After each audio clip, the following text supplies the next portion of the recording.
प्रिय विद्यार्थियों नमस्ते। आपका आपके अपने YouTube चैनल में हार्दिक स्वागत अभिनंदन। मैं हूं डॉक्टर सत्यमुदिता स्नेही, असिस्टेंट प्रोफेसर संस्कृत। हम महाकवि कालिदास विरचित अभिज्ञान शाकुंतलम के सप्तम अंक का अध्ययन कर रहे हैं। अब तक हमने 6 पद्य पढ़ लिए हैं। आज हम 7, 8 और 9 पद्य पढ़ेंगे। छठे पद्य में हमने देखा था कि राजा दुष्यंत ने जब उससे पूछा मातली से कि हम वायु के कौन से मार्ग में चल रहे हैं, तो मातली ने बताया, जो कि इंद्र के सारथी हैं, कि हम परिवह नामक वायु के मार्ग में चल रहे हैं। इसी पर अब राजा का एक संवाद आता है और संवाद के बाद श्लोक आएगा। तो देखिए, श्लोक तो यह है कि मेघ मार्ग पर गमन हो चुका है मातली के रथ का। तो उससे पहले राजा के मन में जो एक स्वाभाविक खुशी आ रही है, उसका राजा कहते हैं, मातली की तरफ संबोधन करके राजा क्या कहते हैं, संवाद है इस श्लोक से जस्ट पहले। मातले अतः खलु स बाह्य अंतःकरणो मम अंतरात्मा प्रसीदति। हे मातली, इसीलिए निश्चित रूप से बाह्य और आंतरिक जो इंद्रियां हैं उनके साथ मेरी अंतरात्मा प्रसिद्धति। करण का मतलब होता है इंद्रियां, और बाह्य और आंतरिक 2 प्रकार की इंद्रियां होती हैं हमारी। तो जो बाह्य इंद्रियां होती है वो 10 होती है, 5 ज्ञानेंद्रियां और 5 कर्मेंद्रियां। और जो आंतरिक इंद्रियां होती है जिनको अंतःकरण कहते हैं वो 4 होते हैं, मन, बुद्धि, चित्त और अहंकार। तो यहाँ पर राजा कहना चाह रहा है कि मेरे रोम रोम में खुशी झलक रही है, खुशी हो रही है। एक तो जीत की खुशी तो थी उनकी, और उसके बाद में यहाँ पर ऐसा सुरम्य प्राकृतिक वर्णन किया जा रहा है। मेघ हैं और राजा जो है आकाशयान से, वायुयान से आकाश में आ रहे हैं, और पृथ्वी उनको कैसी दिखाई दे रही है, इस प्रकार का यहाँ पर सुंदर वर्णन होगा। कवि ने अपनी जो प्रकृति चित्रण के लिए कवि कालिदास प्रसिद्ध हैं, वो भी हमें यहाँ देखने को मिलेगा। तो देखिए, यहाँ पर राजा के मुख से ही कहा गया। फिर रथांगम अवलोक्य, रथ के अंग अर्थात पहिए को देख करके, मेघ पदवीम अवतीर्णो स्व, मेघ के मार्ग पर, पदवी यानी मार्ग पर आ गए हैं, उतर आए हैं। वह जो राजा है वह कह रहा है मातली से कि हम लोग बादलों के मार्ग पर उतर आए हैं। तो मातली पूछता है कथम अवगम्यते, आपने ये कैसे जाना? तो राजा कहता है कैसे जाना कि हम मेघ मार्ग पे आ गए हैं। उसकी पुष्टि में श्लोक, ये जो 7वां श्लोक है वो उसी की पुष्टि में है कि मैंने ये कैसे जाना कि हम मेघ मार्ग पर उतर आए हैं। तो राजा ने क्या कहा, देखिए मालिनी छंद है इसमें। मालिनी छंद के माध्यम से राजा ने कहा, अयम अर विवरेभ्यश्चातकै निष्पतद्भिः हरिभिः अचिरभासां तेजसा चानुलिप्तै गतम ऊपरी घनानां वारिगर्भोदराणां पिशूनयति रथस्ते शिकर क्लिन्ननेमि। शीकर क्लिन्न नेमि ही ते रथः पिशूनयति। शीकर क्लिन्न नेमि यानी कि शीकर का मतलब था जल कणों से, क्लिन्न यानी आर्द्र, नेमि यानी प्रांत भाग वाला, यानी कि जो पहिया है उस पहिए में जो किनारा है वह गीला हो गया है। जैसे कि जब बरसात होती है तो जो रोड पे जो भी ट्रक वगैरह जा रहे होते हैं उनके जो टायर हैं वह, उनका ऊपरी भाग गीला हो जाता है, गीली सतह पे चलेंगे। तो उसी प्रकार से रथ जो है वो मेघ मार्ग से जा रहा है। तो यहाँ पर जो उसका बाहरी भाग है वह गीला हो गया है। तो ऐसा ते रथ है, तुम्हारा ये रथ पिशूनयति यानी सूचित कर रहा है। क्या सूचित कर रहा है? ये सूचित कर रहा है कि हम वारी गर्भ उदराणाम घनानाम ऊपरी गतम। वारी गर्भ, वारी यानी जल, गर्भ यानी गर्भ में यानी उसके आंतरिक भाग में, उसके उदर भाग में बहुत ज़्यादा भरा हुआ है, यानी जल से परिपूर्ण मेघों के मार्ग में ऊपरी, ऊपर गतम हम चले आए हैं। सीकर क्लिन्न नेमि अयम ते रथः वारी गर्भ उद्राणाम घनानाम ऊपरी गतम पिशूनयति। ये तो नीचे वाली लाइन का अर्थ हुआ। अब ये मेघ मार्ग पर ही हैं, हम मेघ मार्ग पर चल रहे हैं, इसके सूचक यहाँ पर 2 कारण बताए जा रहे हैं। क्या कारण है? देखिए, कारण के रूप में अन्वय हम इसका थोड़ा वापस ऊपर नीचे करते हुए करेंगे। आप पहले शब्दों को समझिए। यहाँ पर पहले है अयम, यह है। अर विवरेभ्य, अर के छेदों से। अर क्या होता है? जो पहिया होता है उसमें जो तिरछी जो उसमें लगे होते हैं डंडे, पहिए के बीच में लगे तिरछे जो डंडे होते हैं उनको अर कहते हैं। तो उनके छिद्रों से, विवरेभ्य यानी विवर यानी छिद्रों से, चातकई निष्पतद्भिः, चातक पक्षी जो है वो निकल रहे हैं उससे बाहर। एक तरफ से चातक पक्षी गए और दूसरी तरफ निकल गए। पहिए के जो अरे हैं उसमें बहुत बड़े बड़े छिद्र हैं, बहुत चौड़े चौड़े हैं वो पहिए। बड़ा रथ है तो बड़े उसके अरे हैं, बड़े ही वहाँ छिद्र हैं, तो उसमें से चातक पक्षी निकल रहे हैं। अब चातक पक्षी वहाँ कैसे पहुँचे मेघ मार्ग में, तो इसके पीछे भी एक कहानी है। चातक पक्षी को पपीहा भी कहते हैं। तो इसमें ये कहा जाता है कि चातक पक्षी जो है वो मेघ से ही सीधा पानी पीता है। जब वर्षा होती है तो वह अपने मुख को ऊपर की ओर करके पानी पीता है, ज़मीन पे गिरा हुआ पानी नहीं पीता है वो। और इसी तरह से जब वर्षा नहीं हो रही है तो वह ऊपर ही पहुंच जाता है, मेघों में ही पहुंच जाता है और वहीं से अपनी प्यास बुझाता है, वहीं से पानी पीता है। तो मेघ जो मंडल है वहाँ पर चातक पक्षी होते हैं, एकमात्र चातक पक्षी वहाँ होते हैं, और पक्षी उतना ऊपर नहीं उड़ते हैं। तो वो चातक पक्षी उस मेघ के मार्ग की सूचना दे रहे हैं वहाँ पर।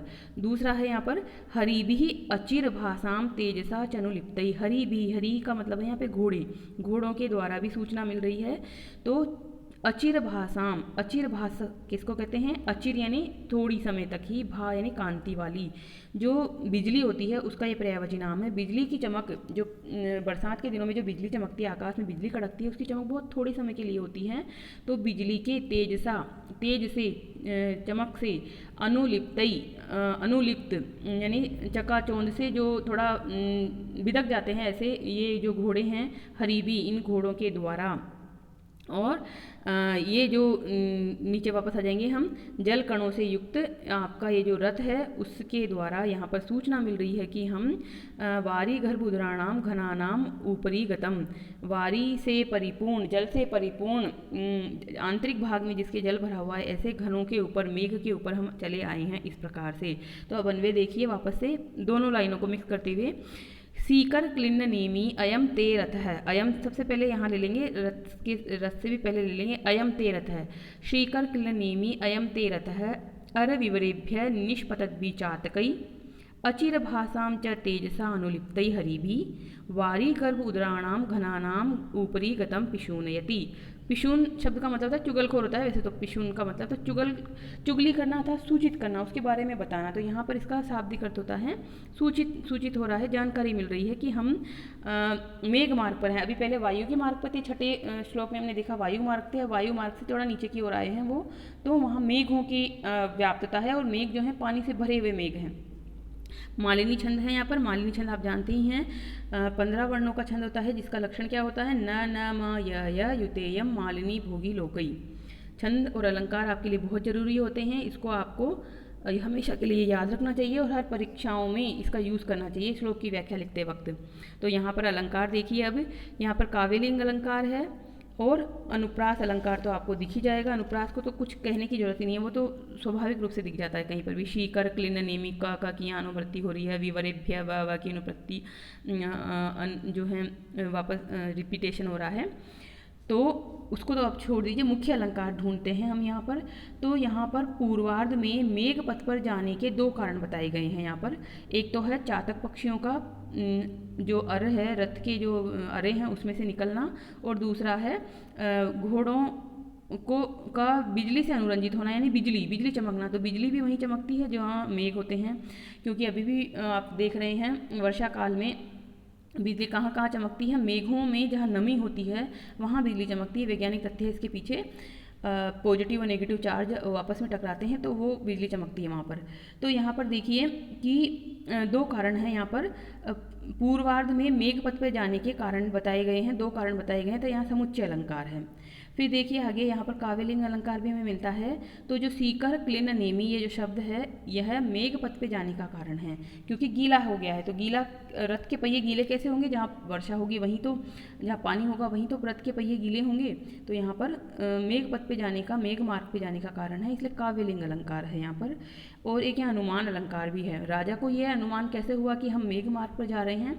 तो राजा ने अनुमान ही लगाया है 2 हेतुओं से, कि जो यहाँ पर हैं अर विवरेभ्य चातकई निष्पतद्भि और अचिर भाषाम तेजसा अनुलिप्तई हरिभिः। तो हेतुओं के द्वारा मेघ पथ पर गमन का अनुमान होने के कारण यहाँ अनुमान अलंकार भी है। तो यहाँ पर आपको मिला कौन कौन से अलंकार मिल गए? समुच्चय अलंकार, काव्यलिंग अलंकार और अनुमान अलंकार यहाँ पर मिलता है। अब यहाँ हम व्याकरणात्मक टिप्पणी देख लेते हैं। तो व्याकरणात्मक टिप्पणी में देखिए, शीकर क्लिन्न नेमी, शिकरई क्लिन्नः नेमय यस्य स। शीकर का मतलब है जल बिंदु, जल के कणों से भीगी हुई जिसकी नेमिया है, नेमिया यानी किनारे भाग प्रांत प्रदेश है जिसका, ऐसा वह बहुव्रीहि समास। अचिर भासाम न चिरा इति अचिराः, नए समास है। तादृशी भा, उस प्रकार की, भा यानी चमक, यासाम ता जिनकी है ऐसी, वह यानी बहुवचन में, बहुव्रीहि में, सॉरी बहुव्रीहि में है ये भी। तो बिजली का पर्यायवाची नाम है ये, जिसकी चमक बहुत थोड़े समय तक ही रहती है, ऐसी वह अर्थात बिजली। अनुलिप्तई, अनुपसर्ग पूर्वक लिप धातु से त प्रत्यय है और अनुलिप्तई बहुवचन में है, तृतीय विभक्ति बहुवचन में रामई के समान अनुलिप्तई। वारी गर्भ उदराणाम, वारी गर्भे येषाम तानि, वारी गर्भाणी, वारी है जिसके गर्भ में यानी आंतरिक भाग में, ऐसा वह जो है मेघ, क्योंकि मेघ भी क्या होते हैं, बादल भी अलग अलग तरह के बादल होते हैं। मेघ बरसाने वाले बादल अलग होते हैं और जो ऐसी हवा के जो संग्रहभूत बादल होते हैं वो अलग होते हैं। तो ऐसे बादल हैं वहाँ पर जो पानी से परिपूर्ण हैं। तो वारी गर्भे येषाम तानि वारी गर्भाणी तादृशानि उदराणि येषाम ते, यहाँ पर भी बहुव्रीहि है, तेषाम इति वारी गर्भ उदराणाम। पिशूनयति, पिशून शब्द से निच प्रत्यय लगा है, तो फिर आगे लट लकार में बना है रूप पिशूनयति, पठति के समान, प्रथम लट लकार प्रथम पुरुष एक वचन जिसमें तिप प्रत्यय लगता है, तो इस प्रकार से पिशूनयति बना। गतम, गतम शब्द कैसे बनता है, गम धातु से त प्रत्यय। निष्पतत भी, निष्पतत भी में क्या है, निस उपसर्ग पूर्वक पत धातु से क्षत्रि प्रत्यय है और बहुवचन में है ये, तृतीय विभक्ति बहुवचन में, निष्पतत भी, भिस जहाँ बनता है। अब देखिए यहाँ पे विशेष टिप्पणी है, शीकरो अम्बु कण स्मृत इति अमरः। शीकर शब्द का मतलब है अम्बु के कण, जल के कण। यह अमरकोश में कहा गया है, अमरकोश एक शब्दकोश है, उसमें बताया गया है कि सीकर का मतलब होता है जल के कण। नेमी का मतलब होता है चक्रम, रथांगम, चक्र के अंग, रथांग, रथ के अंग, यथार्थ यहाँ पर है पहिया। तस्य अंते नेमि, स्त्री साथ इत्ति करके इत्याम्र है। आप ये जो हैं एक तरह से ये वो हैं पर्यायवाची हैं, आप ध्यान रख सके तो करें, नहीं तो ना रह सके तो भी कोई बात नहीं है। अमरकोश में बहुत सारे शब्द बताए गए हैं। आर्दम साद्रम क्लिन्नम तिमिस्तमा तमम इति अमरः है। ऐसी प्रसिद्धि है कि चातक पक्षी गिरे हुए जल को, पृथ्वी पर गिरे हुए जल को नहीं पीता है, वह ऊपर जाकर मेघ से सीधे ही जल ग्रहण करता है। तो दो तरह से है कि पृथ्वी पर जब वर्षा होती है तो वह अपने मुंह को ऊपर करके जल ग्रहण करता है, और अगर वर्षा नहीं होती है तो वह सीधे मेघ मंडल में पहुंच जाता है और वहीं से अपनी प्यास बुझाता है। तो इस प्रकार से यहाँ पर हमें मिला एक बहुत ही अच्छा सुरम्य प्राकृतिक चित्रण यहाँ पर हुआ है। अब इसके बाद फिर से संवाद है यहाँ पर। तो संवाद क्या है, मातली जो कह रहा है, आगे मातली का संवाद आता है इस 8वें श्लोक से पहले। क्षणात् आयुष्मन स्वाधिकार भूमौ वर्तिष्यते। यह मतलब राजन की ओरी है, संबोधन तो नहीं है पर राजा की ओरी कह रहा है मातली। क्षण भर में ही हे आयुष्मान, हम जो हैं स्वाधिकार भूमो वर्तिष्यते, आप अपने अधिकार वाली भूमि पर पहुंच जाएंगे। क्योंकि राजा जो है चक्रवर्ती राजा, पृथ्वी का राजा है ना, वो तो स्वर्ग का राजा नहीं है, आकाश का राजा नहीं है। तो क्षण भर में आप अपने अधिकार भूमि पर आप पहुंच जाएंगे, ऐसा यहाँ पर अनुमान लगा रहे हैं। क्योंकि बहुत तेजी से रथ जा रहा है उनका। राजा कहता है अधो अवलोक्य, नीचे की ओर देखकर, वेगावतरणात् आश्चर्य दर्शन संलक्षते मनुष्य लोक है। तथा ही वेग से, बहुत तीव्र वेग से उतरने की वजह से ये जो मनुष्य लोक है, ये जो पृथ्वी लोक है, वह बहुत ही आश्चर्यजनक दिखाई दे रहा है। तथा ही, जैसा कि, अब जो जैसा दिखाई दे रहा है वैसा वर्णन है इस श्लोक में, 8वें श्लोक में। पृथ्वी लोक कैसा दिखाई दे रहा है, तो जो विमान से यात्रा करने वाले, वायुयान से यात्रा करने वाले जो व्यक्ति हैं, आपने भी अगर कहीं कभी की हो या कभी भविष्य में करें विमान यात्रा, तो देखें कि पृथ्वी कैसी लगती है। ऊपर से जब विमान पृथ्वी की ओर नीचे जा रहा होता है तो जैसी लगती है वैसा ही यहाँ पर स्वाभाविक वर्णन होने से यहाँ स्वभावोक्ति अलंकार भी रहेगा। और एक आश्चर्यजनक घटना भी है कि कालिदास ने पृथ्वी पर रहते हुए ऐसा वर्णन कैसे लिखा। क्या है, उस समय वायुयान था, वायुयान से ऊपर की ओर जाकर उन्होंने देखा था और फिर जैसी पृथ्वी दिखती है वैसा उन्होंने देखकर लिखा, या फिर अपनी कल्पना से वैसा लिखा। अगर कल्पना से लिखा है तो फिर कवि की काल्पनिक शक्ति बहुत ही अद्भुत है। और अगर जो कवि कालिदास है वो ऊपर पृथ्वी लोक से ऊपर वायुयान के माध्यम से या किसी भी यान के माध्यम से ऊपर जाकर अगर देखते हैं तो इसका मतलब है कि उस समय जो वैज्ञानिक प्रगति बहुत उन्नत थी, यानी उस समय भी वायुयान हुआ करते थे। ये कहा जा सकता है। तो अब देखिए राजा का यान जो है वो नीचे आ रहा है, बहुत तेज़ी से नीचे आ रहा है, तो पृथ्वी उसे कैसी नज़र आ रही है और पृथ्वी पर स्थित पर्वत नदियाँ कैसे दिख रहे हैं वो यहाँ वर्णन है। और इसमें शार्दुल विकृतम छंद है जो कि 19 वर्णों वाला एक छंद होता है और 12 और 7 पर यति होती हैं। तो देखिए इसका हम पाठ करते हैं। शेलानाम अवरोहतीव शिखरात् उन्मज्जतां मेदिनी पर्णाभ्यन्तरलीनतां विजहति स्कन्दोदयात् पादपा सन्तानैस्तनुभावनष्टसलिला व्यक्तिं भजन्ति आपगाः केनापि उक्षिपता इव पश्य भुवनं मत पार्श्वम आनीयते। विग्रह करते हुए पढ़ रही हूँ मैं आपके लिए शब्दों को, क्योंकि जो मूल श्लोक है वो तो सामने दिख रहा है, आपको विग्रह करके पढ़ूंगी तो आपको पता चल जाएगा कि कहाँ से हमें तोड़ना है शब्दों को। तो अब यहाँ पे देखिए क्रमशः ही देख लीजिए। मेदिनी, मेदिनी यानी पृथ्वी, और पृथ्वी कैसी जो है यहाँ पर शिखरात उन्मज्जताम, उन्मज्जताम ऊपर की ओर आते हुए जो है मज्जन का मतलब डूबना और उन्मज्जन का मतलब उभरना, उभार लिए हुए। तो पश्य सबसे नीचे जो लाइन है उसमें है एक शब्द पश्य देखो, मेदिनी यानी ये पृथ्वी। मेदी, मेदिनी शब्द पृथ्वी का पर्यायवाची है और ये शब्द कैसे बना हुआ है, नामकरण इसका कैसे हुआ। तो पुराणों में कथा मिलती है कि मेदिनी शब्द की उत्पत्ति कैसे हुई। मेदस का मतलब था चर्बी, चर्बी।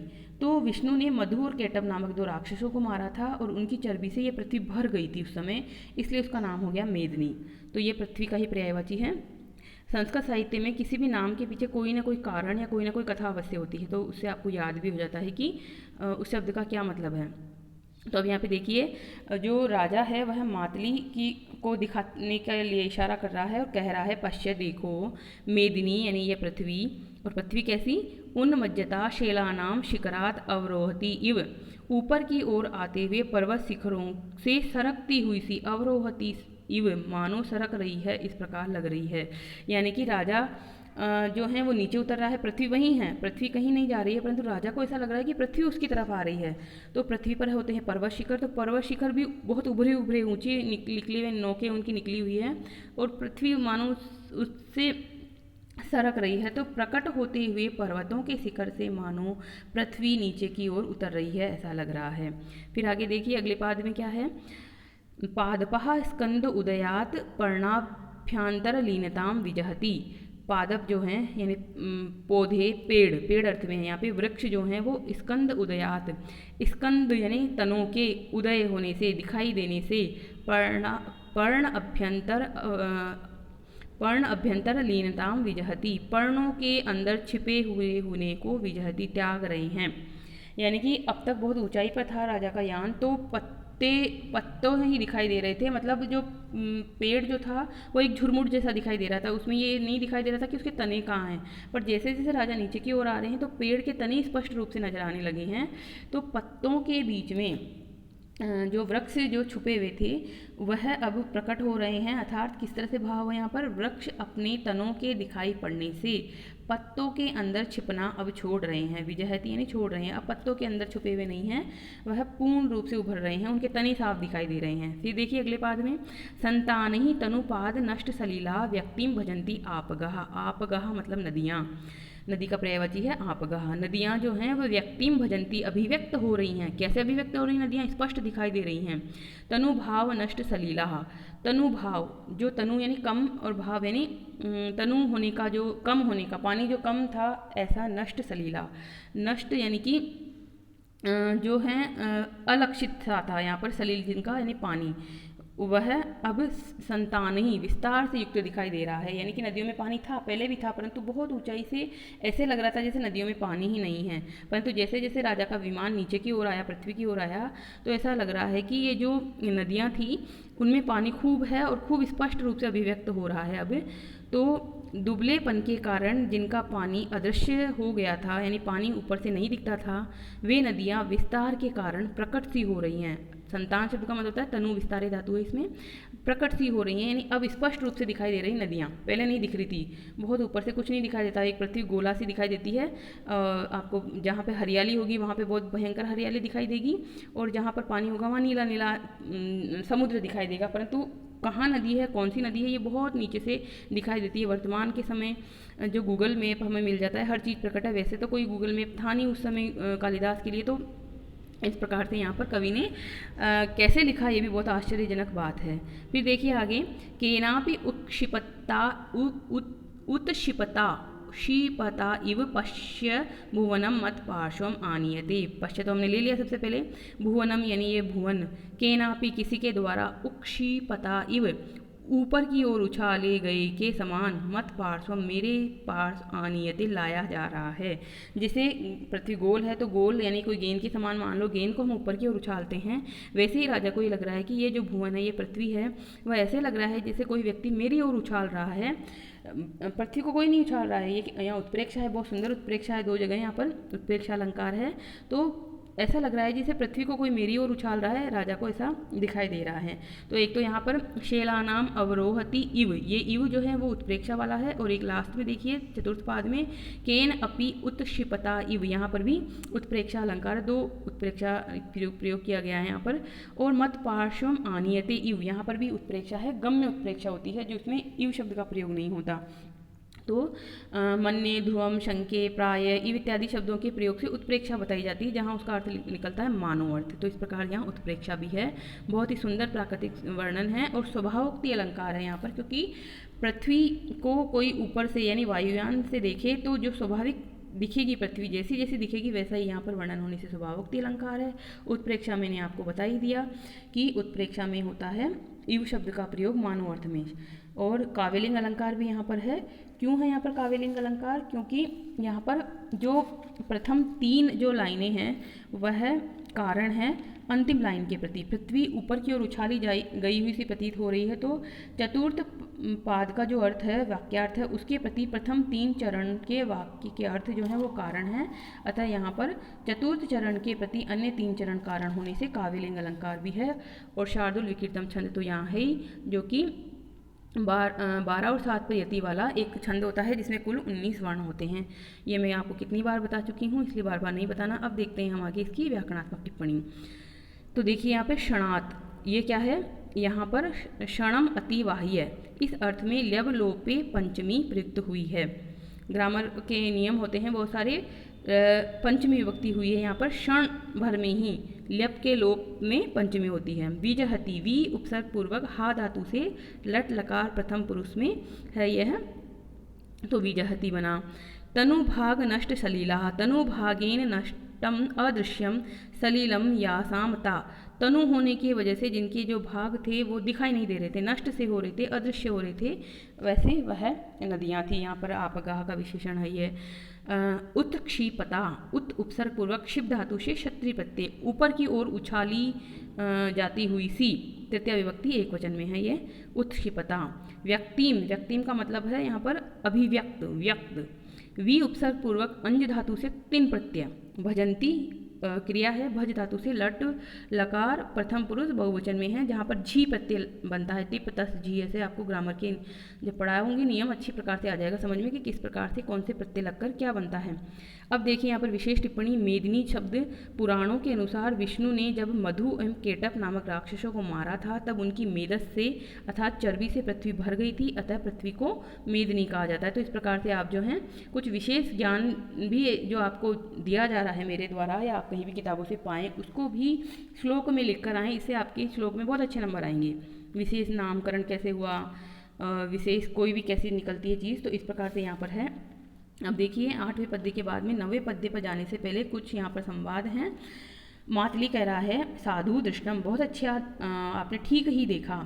स बहुमानम अवलोक्य, विशेष आदर के साथ देखकर। अहो उदार रमणीया पृथ्वी, अहो यह पृथ्वी तो बहुत ही जो है विशाल और मनोहर दिख रही है। उदार का मतलब यहाँ विशाल और मनोहर दिख रही है। तो राजा कहता है, मातले कतमो अयम पूर्वा पर समुद्र अवगाढ़ कनक रस निश्यंदि स्यांदः इव मेघ परिगः सानुमान आलोक्यते।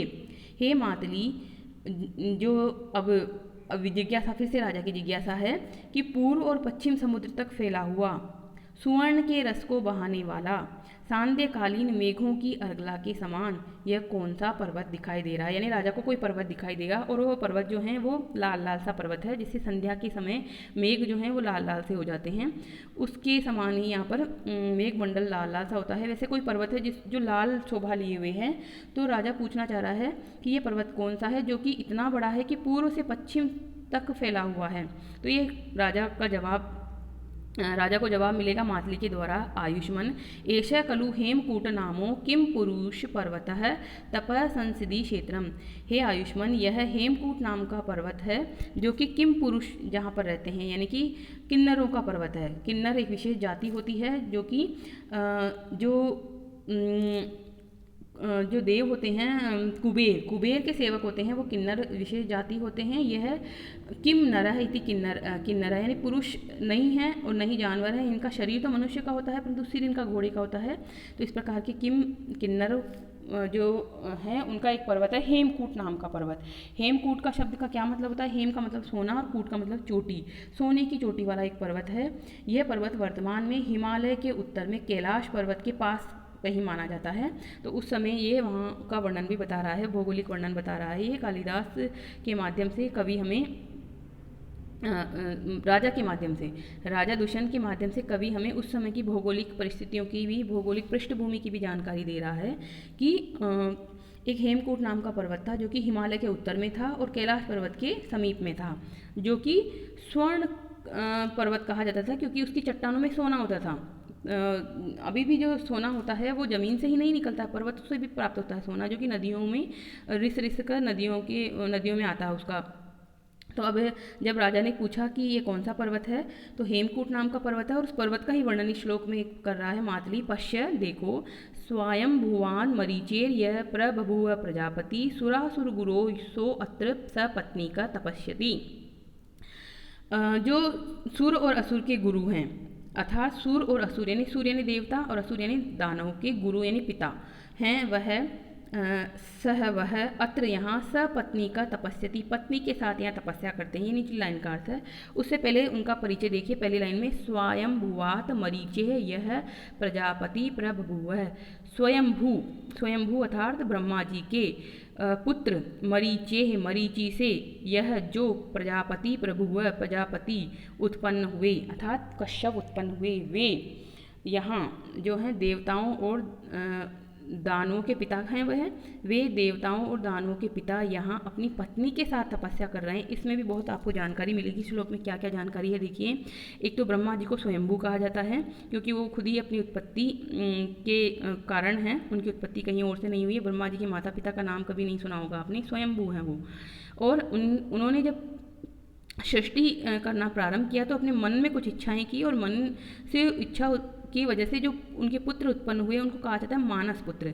तो ब्रह्मा के मानस पुत्र थे यहाँ पर महर्षि मरीचि, और उन महर्षि मरीचि से उत्पन्न हुए प्रजापति मारीच, जिनका दूसरा नाम कश्यप भी है। तो देखिए भावार्थ में बात लिखी हुई है आपके, ब्रह्मा के मानस पुत्र महर्षि मरीचि थे, उनसे प्रजापति अर्थात प्रजाश्रेष्ठा मारीच या कश्यप नामक महर्षि उत्पन्न हुए थे।